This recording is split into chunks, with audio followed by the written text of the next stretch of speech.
Hello guys, এসখান টিউটোরিয়ালে সবাইকে স্বাগতম। তো আজকের সহজ পাঠ রবীন্দ্রনাথ ঠাকুর দ্বিতীয় ভাগ। এর আগের প্রশ্নগুলো সব করে দিয়েছি। তো আজকের ওইখানে মা পুকুর পাড়ে জিওল গাছে বেড়ার ধারে, তো এইটি পেজ নম্বর 15 পেজ। তো এর প্রশ্ন উত্তরগুলো আজকের সলভ করব। প্রথমে সামগ্রিক মূল্যায়নপত্র 7 শূন্যস্থান পূরণ করো। প্রথমে রয়েছে ওরা ড্যাশ আমায় বোঝে। উত্তর হবে ওরা সবাই আমায় বোঝে। খর দাগে ড্যাশ সব মিছিমিছি, শালিকরা সব মিছিমিছি। ড্যাশ না ভয় একটুও যে, করবে না ভয় একটুও যে, লাগিয়ে দেবে কিচিমিচি। হাত বুলিয়ে দেব গায়ে, কাঠবিড়ালি লেজটি তুলে, বসবে গায়ে ঘেঁষে, হাত থেকে ধান খাবে। বিপরীত শব্দ লেখো।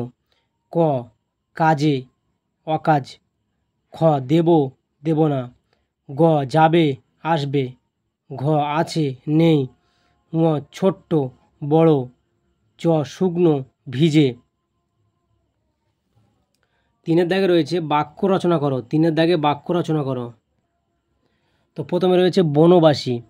এটি হবে শীতকালে বনবাসীরা আগুন জ্বালিয়ে নিজেদের গরম রাখে। খ শুকনো, গ্রীষ্মকালে পুকুর শুকিয়ে যায়। গ দিনরাত্রি, চাষিরা দিনরাত্রি কাজ করে ফসল ফলায়। ঘয়ের দাগে রয়েছে রাক্ষস। রাক্ষস এটি হবে মন্দ লোকেরা সমাজে রাক্ষসের মতো আচরণ করে। আঁচল, মা তার আঁচল দিয়ে আমাদের ঘাম মুছিয়ে দেন।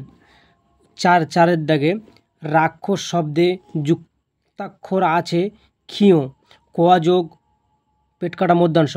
এমন আরও 5টি শব্দ লেখো যাতে ক্ষীয় আছে। তো প্রথমে রয়েছে রাক্ষস, তারপরে হবে লক্ষণ, তারপরে হবে ভক্ষণ, তারপর রক্ষণাবেক্ষণ, তারপর হবে আক্ষেপ। 5-এর দাগে প্রশ্ন। 5-এর দাগে প্রশ্নগুলি উত্তর দাও। ক ছেলেটি তার মাকে নিয়ে কোথায় বনবাসী হবে?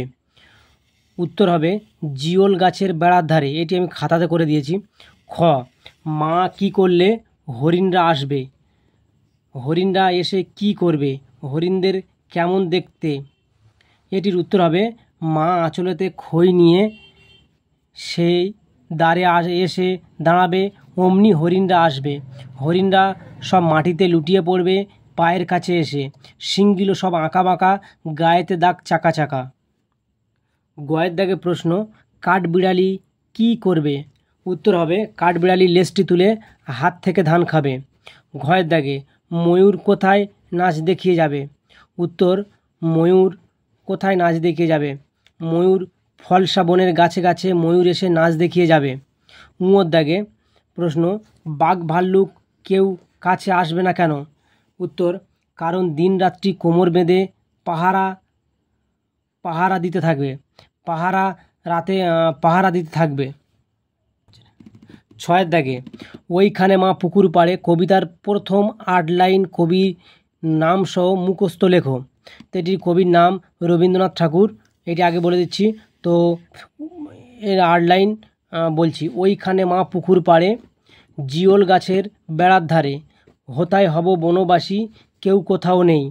ওইখানে মা ঝাউতলা জুড়ে বাঁধবো তোমার ছোট্ট কুঁড়ে। শুকনো পাতা বিছিয়ে ঘরে থাকবো দুজনে। কবি রবীন্দ্রনাথ ঠাকুর। তো গাইস, এখানে ভিডিওটি শেষ করলাম। তো চ্যানেলে যারা নতুন, চ্যানেলটি সাবস্ক্রাইব করে দেবেন এবং বেল আইকনটি বাজিয়ে দেবেন।